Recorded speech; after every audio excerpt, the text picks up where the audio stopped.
Bismillahirrahmanirrahim. Assalamualaikum warahmatullahi wabarakatuh. Selamat pagi, siang, dan malam anak-anakku sekalian yang saya banggakan, saya muliakan. Alhamdulillah, puji serta syukur senantiasa kita panjatkan kehadirat Allah Subhanahu wa Ta'ala atas limpahan rahmat, hidayah, dan karunia-Nya kepada kita semua, sehingga hari ini kita bersama-sama hadir di tempat ini. Salawat serta salam kita kirimkan kepada junjungan Nabiullah Muhammad sallallahu alaihi wasallam, Nabi sebagai uswatun hasanah wa rahmatan lil alamin. Anak-anakku sekalian yang Bapak banggakan, hari ini saya akan memberikan materi yaitu tentang kisah Nabi Muhammad sallallahu alaihi wasallam. Nabi Muhammad sallallahu alaihi wasallam adalah nabi terakhir yang diutus oleh Allah untuk menyempurnakan agama-agama terdahulu. Jadi Nabi Muhammad ini membawa ajaran yakni Islam. Nabi Muhammad merupakan suku Quraisy. Ya, beliau lahir pada 12 Rabiul Awal atau di 570 tahun Masehi. Jadi Rasulullah Shallallahu Alaihi Wasallam ini memiliki nasab yang bersambung langsung ke Nabi Ismail, anak dari Nabi Ibrahim alaihissalam. Jadi Nabi Ismail ini adalah anak dari Nabi Ibrahim. Kita mengenal kisah beliau ketika Nabi Ismail bersama dengan ibundanya dibawa ke kota Makkah. Kemudian ibundanya mencari air, dan ternyata Nabi Ismail ini mengepakkan kakinya dan mengeluarkan air. Inilah yang sampai hari ini kita sebut air Zamzam, ya, air Zamzam. Jadi Rasulullah Shallallahu Alaihi Wasallam ini bersambung langsung nasabnya kepada Nabi Ismail alaihissalam. Nama Abdul Muttalib semakin terkenal terutama setelah ia dan anaknya Harits berhasil menemukan kembali air sumur Zamzam ini. Jadi sumur Zamzam ini sebelum Islam ada, dia pernah tertimbun atau tidak dilihat oleh masyarakat Arab ketika itu. Tetapi datang Abdul Muttalib ini mencari dan terus mencari dan akhirnya menemukan. Nah, sehingga masyarakat Arab itu mempercayai dan sangat menghormati daripada Abdul Muttalib ini, kakek daripada Rasulullah Muhammad sallallahu alaihi wasallam. Rasulullah ketika lahir itu biasa juga disebut dengan tahun gajah. Kenapa dikatakan tahun gajah? Karena ketika Rasulullah lahir, sekelompok pasukan Abraham yang menggunakan gajah menyerang kota Mekah yang hendak menghancurkan Ka'bah. Kan tetapi Raja Abraham ini ternyata digagalkan oleh Allah Subhanahu wa Ta'ala dengan mengirim burung ababil. Jadi Allah Subhanahu wa Ta'ala mengirim burung ababil dan melemparkan batu atau kerikil. Ya. Di sini kita lihat di PowerPoint bahwa Abraham ini sangat berkuasa, wilayah kerajaannya di Yaman. Kemudian angkatan bersenjatanya juga sangat kuat, terutama di divisi tentara bergajah. Abraham ini sangat iri dengan kota Makkah karena orang berziarah ke sana. Mereka beribadah di depan Ka'bah. Lalu Abraham membangun Ka'bah baru di Yaman. Ternyata Abraham ini karena sifat irinya tadi, Abraham membangun Ka'bah buatan, ya, di Yaman. Ka'bah bangunan Ka'bah ini sangat megah, jauh daripada ketika dibandingkan dengan Ka'bah yang ada di Mekah, dengan harapan Abraham ini orang datang ke Yaman, ya bukan lagi ke Mekah. Kan tetapi Ka'bah baru itu tetap sepi dan tidak ramai dikunjungi. Inilah yang membuat kemudian Raja Abraham ini geram, hatinya sangat panas. Ia semakin tidak senang dengan keberadaan Ka'bah di Makkah. Sebab itu ke tahun semakin banyak yang berkunjung ke sana ya. Maka Abraham pun punya rencana, ia menyerang kota Makkah. Di Ka'bah yang ada di Makkah harus dihancurkan dan menghancurkan rumah-rumah penduduk, kemudian ternak-ternak yang ada di sana dirampas.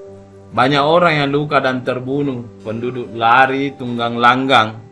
Mereka kenapa lari tunggang langgang? Karena takut. Ya, takut dengan pasukan Abraham ini. Bayangkan kalau mereka membawa pasukan dengan menaiki gajah, ya. Setelah itu, Abraham mengirim seorang utusan menemui Abdul Muttalib, nenek daripada atau kakek daripada Rasulullah Sallallahu Alaihi Wasallam. Saat itu Abdul Muttalib yang sudah berusia 70 tahun tidak gentar. Ia malah berbicara lantang dan langsung berbicara kepada Abraham. Apa percakapan Abraham dengan Abdul Muttalib? Ya, kita lihat di slide yang ada di samping saya ini. Coba kita lihat ya. Kita baca sama-sama. Yang pertama adalah Abdul Muttalib berkata, "Unta-unta saya dijara, jumlahnya 200 ekor. Saya mau meminta kembali unta-unta itu," kata Abdul Muttalib dengan tenang. Abraham mengatakan, "Berani benar orang ini," pikir Abraham. "Kalau ini pengurus Ka'bah bukan?" Ya, jadi Raja Abraham ini bertanya kepada Abdul Muttalib, "Kamu ini penjaga Ka'bah bukan?" Abdul Muttalib menjawab, "Iya benar." Abraham, "Kenapa kau tidak memedulikan Ka'bah? Kau malah memikirkan unta-unta yang tak seberapa tujuanku ke sini untuk menghancurkan Ka'bah." Ya, kata Abdul Muttalib, "Unta-unta itu milik saya. Oleh karena itu saya harus menjaganya. Adapun Ka'bah itu milik Allah. Allah yang akan menjaganya." Itu kata Abdul Muttalib. Ternyata pertemuan antara Abraham dengan Abdul Muttalib ini menghasilkan kesepakatan yang intinya bahwa Abraham tidak lagi mengganggu warga. Terserah kalau mereka mau menghancurkan Ka'bah. Abdul Muttalib pasrah dan tidak bisa berbuat apa-apa. Abraham terlalu kuat melawan tentara bergajah sama dengan bunuh diri katanya. Abdul Muttalib menyerahkan persoalan Ka'bah itu kepada Allah. Toh Ka'bah adalah rumah Allah, pasti Allah akan menjaganya. Menurut pemahaman Abdul Muttalib. Pasukan gajah lantas bergerak. Pasukan gajah yang perkasa itu binasa. Sangat mengenaskan, tubuh mereka seperti dedaunan digerogoti ulat. Itu terjadi setelah mereka dilempari batu yang panas dengan terbakar. Batu-batu itu dilemparkan oleh segerombolan burung ababil. Kelahiran manusia agung. Saat kejadian itu, Abdullah putra Abdul Muttalib telah beristri. Istri Abdullah bernama Aminah. Keluarga Aminah sangat terpandang. Ia adalah putri Wahab bin Abdul Manaf. Abdullah bekerja sebagai pedagang. Suatu hari ia berpamitan kepada istrinya yang hendak berdagang ke Syria. Waktu itu Aminah sedang hamil. Kandungannya telah berusia sekitar 6 bulan. Ternyata kepergian Abdullah kali ini untuk selamanya. Dalam perjalanan pula ia jatuh sakit. Sakitnya semakin parah. Akhirnya dalam usia 25 tahun ia menghembuskan napas terakhir. Ia wafat di Madinah. Jadi Abdullah ini ayah daripada Rasulullah, wafatnya di Madinah. Harta warisan Abdullah tidak terlalu banyak. Ia hanya meninggalkan 5 ekor unta, sejumlah kambing dan seorang budak perempuan. Budak perempuan ini bernama Ummu Aiman. Kelak ia termasuk salah satu seorang pengasuh Muhammad. Tak lama kemudian Abdullah wafat, Muhammad lahir tepatnya di 12 Rabiul Awal 570 Masehi. Tahun kelahiran beliau ini disebut tahun gajah, sebab tahun itulah terjadi penyerbuan tentara bergajah pimpinan Abraham. Ya, Muhammad dilahirkan di rumah kakeknya Abdul Muttalib. Rumah kakeknya tak jauh dari Masjidil Haram. Bayi itu kemudian dibawa Abdul Muttalib ke Ka'bah dan di sana bayi mungil itu diberi nama Muhammad. Apa arti daripada Muhammad? Coba perhatikan di samping. Artinya adalah orang yang terpuji. Nah, Rasulullah Shallallahu Alaihi Wasallam tidak langsung disusui oleh Aminah ketika ia lahir. Selama beberapa hari beliau disusui oleh Suwaibah. Setelah itu disusui oleh Halimah. Halimah membawa Muhammad ke rumahnya di kampung Wadi Sa'ad, dan tak terasa Muhammad sudah berumur 5 tahun.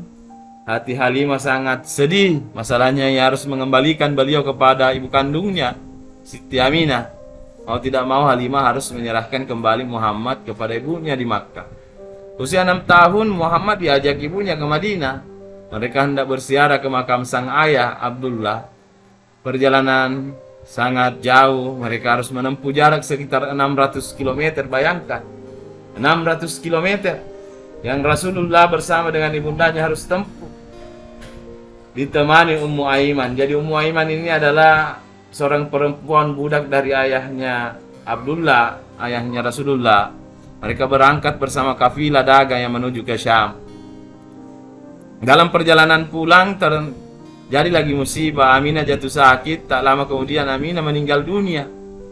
Ketika itu rombongan Aminah baru sampai di Abwa, sekitar 37 km dari Madinah. Kini Muhammad tak punya ayah juga tak punya ibu. Beliau menjadi yatim piatu sang kakek. Abdullah Muttalib kemudian mengurus beliau. Itu pun tidak lama, saat beliau berumur 8 tahun, Abdul Muttalib meninggal dunia. Selanjutnya, Muhammad tinggal bersama dengan pamannya, yaitu Abu Talib. Paman beliau ini adalah anak bungsu dari Abdul Muttalib. Abu Talib punya anak. Salah satunya ia adalah Ali bin Abi Talib yang menjadi sahabat, menjadi menantu nanti Rasulullah Sallallahu Alaihi Wasallam. Muhammad tidak suka berfoya-foya, tidak sama dengan masyarakat lainnya atau pemuda-pemuda lainnya. Hari-harinya banyak digunakan untuk bekerja dan belajar. Banyak orang yang menyukai beliau, sikap beliau sangat santun, kata-katanya selalu sopan, sayang kepada yang kecil, hormat kepada yang besar, sekalipun ia tidak pernah berbohong. Jadi Rasulullah itu tidak sama sekali tidak pernah berbohong sedikit pun. Bukan hal aneh kalau beliau mendapat sebuah al-amin. Apa artinya? Coba lihat di slide di samping saya. Artinya al-amin itu adalah orang yang sangat dipercaya. Nah, Rasulullah Shallallahu Alaihi Wasallam setelah berumur 12 tahun, ia lalu kemudian berdagang. Jadi Abu Talib ini mengajak Rasulullah datang ke negeri Syam, ya, untuk berdagang. Ternyata Rasulullah sangat senang karena memang kebiasaan bangsa Arab kan berdagang, ya. Senang karena melihat negeri orang. Jadi Rasulullah ini suka berpetualang. Bisa menambah pengalaman. Kafilah dagang ke Syam sangat besar. Unta-unta berbaris penuh dengan muatan. Rombongan bergerak menuju ke arah Syam membawa banyak barang dagangan. Perjalanan sangat berat, tidak hanya jauh tapi juga sangat panas. Walaupun demikian, Muhammad tidak kepanasan. Ada awan yang selalu menaungi beliau. Ini luar biasa, ya. Nah, di dalam perjalanan ke Syam, ternyata Rasulullah dan pamannya, ya, bertemu dengan seorang pendeta yang namanya adalah Buhaira. Buhaira ini adalah pendeta yang sangat dihormati. Dan Buhaira ini yakin bahwa Muhammad ini adalah calon nabi besar. Tanda-tandanya sama persis dengan apa yang ada di dalam kitab sucinya. Dugaannya memang benar, anak ini bukan orang sembarangan. pendeta Buhaira lantas menghampiri Abu Talib. Tuan, harus menjaga anak itu, kata Buhaira sambil menunjuk Muhammad. Kenapa memang? Tanya Abu Talib ini kepada sang pendeta. Ya, sang pendeta ini menjawab, anak itu bukan orang sembarangan, dia adalah calon nabi. Tuan harus berhati-hati, jangan sampai ketahuan sama orang-orang Yahudi. Mereka akan membunuhnya, sebaiknya Tuan cepat-cepat pulang. Sontak Abu Talib terhenyak, kaget dan gelisah. Kaget ternyata keponakannya ini adalah calon nabi luar biasa. Gelisah karena khawatir akan keselamatan Muhammad. Perjalanan dilanjutkan, rombongan tiba di Syam. Namun Abu Talib tak berlama-lama di Syam, ia segera berkemas ingin cepat-cepat pulang, khawatir akan keselamatan Muhammad sallallahu alaihi wasallam.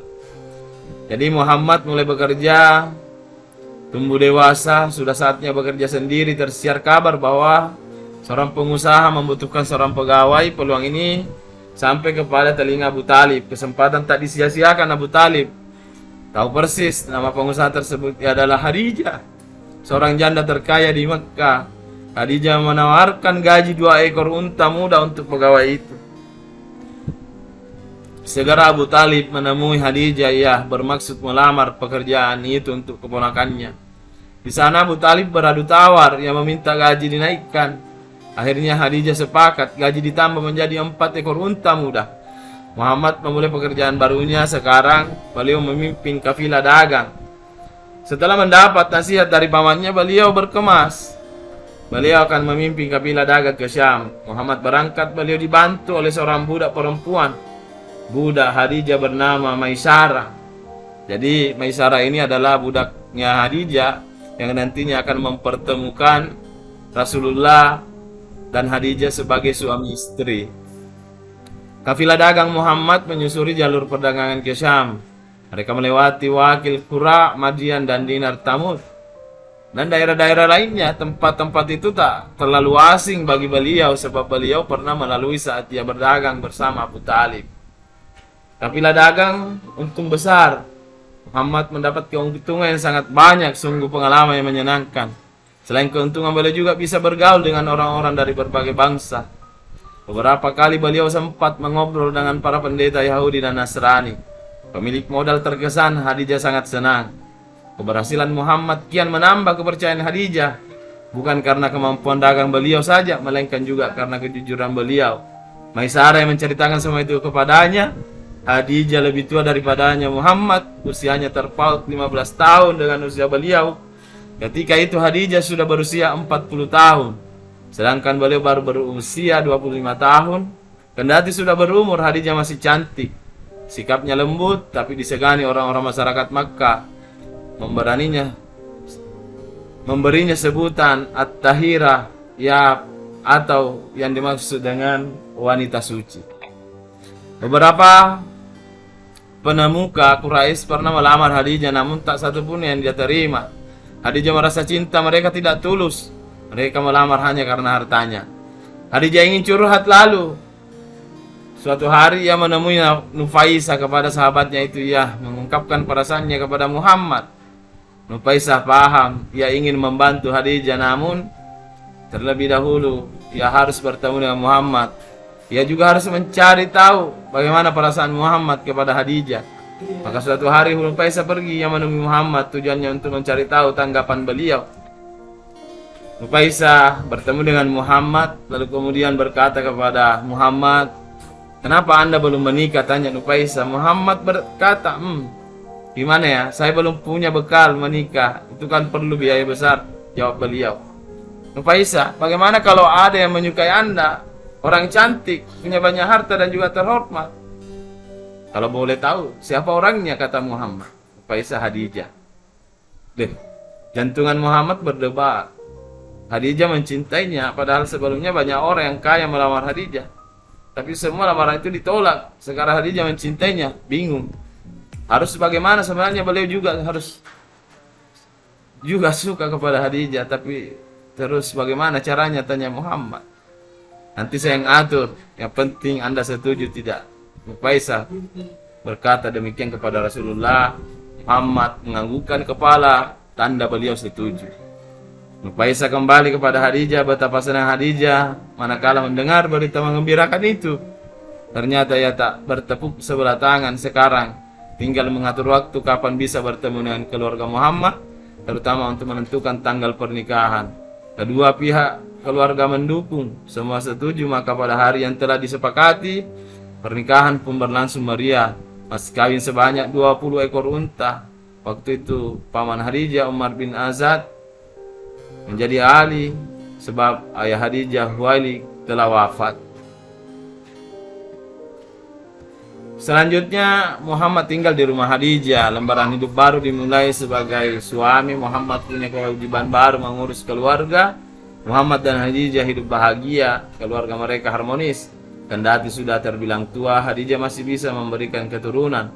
Khadijah melahirkan seorang anak, namanya anak dari Khadijah itu yang pertama adalah Qasim, meninggal saat masih kecil. Abdullah meninggal saat masih kecil. Zainab, Ruqayyah, Ummu Kalsum, dan Fatimah.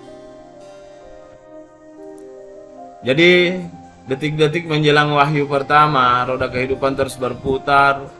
Yang dulu di bawah kini di atas. Pun sebaliknya, dulu Muhammad seorang anak yatim, hidup serba kekurangan. Sesuap nasi mesti didapat dengan kerja keras. Kini hidupnya lebih mapan, tak kekurangan satupun. Tapi semua itu tidak membuat Muhammad berubah, apalagi sombong.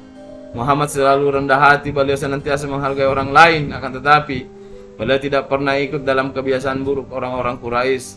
Beliau tidak pernah menyembah berhala. Bahkan beliau bertanya, patung kok disembah? Patung-patung itu yang tidak ada apa-apanya, jangankan memberi, diberi pun dia tidak akan apa-apakan. Kala itu di sekitar Ka'bah terdapat sekitar 300 berhala. Hubal adalah patung terbesar berupa seorang laki-laki. Patung Hubal terbuat dari batu akik. Patung-patung lainnya antara lain Latta, Uzza, dan Manat. Masyarakat Makkah begitu getol menyembah mereka, dibuat, dipajang, dan dipuja.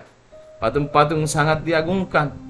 Demikian bodoh masyarakat Makkah kala itu, menganggap patung-patung yang tidak bisa apa-apa dijadikan sebagai Tuhan. Nauzubillah. Saya kira untuk pertemuan kita hari ini cukup sekian. Mudah-mudahan apa yang saya sampaikan ini bisa dijadikan bahan belajar untuk anak-anakku sekalian. Sekian, assalamualaikum warahmatullahi wabarakatuh.